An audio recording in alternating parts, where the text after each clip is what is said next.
Well, the White House is saying that these were legitimate targets, and there were a lot of them, 60 targets in all, in 16 different locations, many of them actually inland, not even on the coast, although there was a port city which is vital to Houthi operations that was also targeted.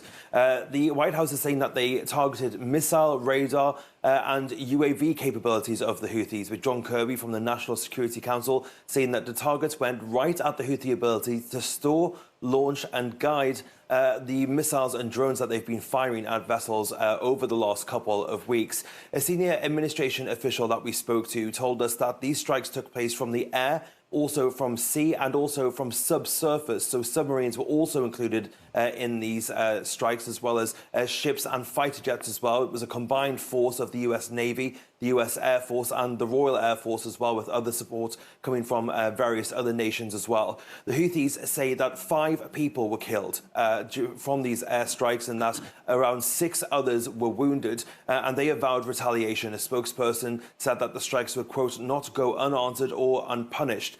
The White House, however, is stressing that it has no intent to escalate this conflict. That's what the senior administration official told us. They said that, quote, the aim is to degrade the ability of the Houthis to continue carrying out these reckless attacks. An actual debrief in the American government as to whether these attacks have been successful and whether it has really degraded their capabilities is still ongoing. So we won't know for a few days how successful this strike has been, according to the US military.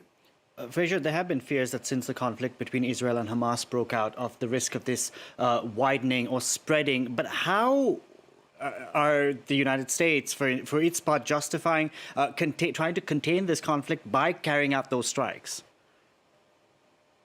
Well, the US was hoping that this strike would act as a deterrent, that it would be a show of force that would try to dissuade the Houthis from carrying on these attacks. But obviously, that seems like that hasn't been the case. The Houthis have said that they won't back down. And on Friday, after these attacks took place, there was another attack on a vessel in the Red Sea, although it appears that that vessel that was targeted by the Houthis was a case of mistaken identity, and it was actually carrying Russian oil. That's according to a British maritime organization that monitors all the traffic going through the Red Sea.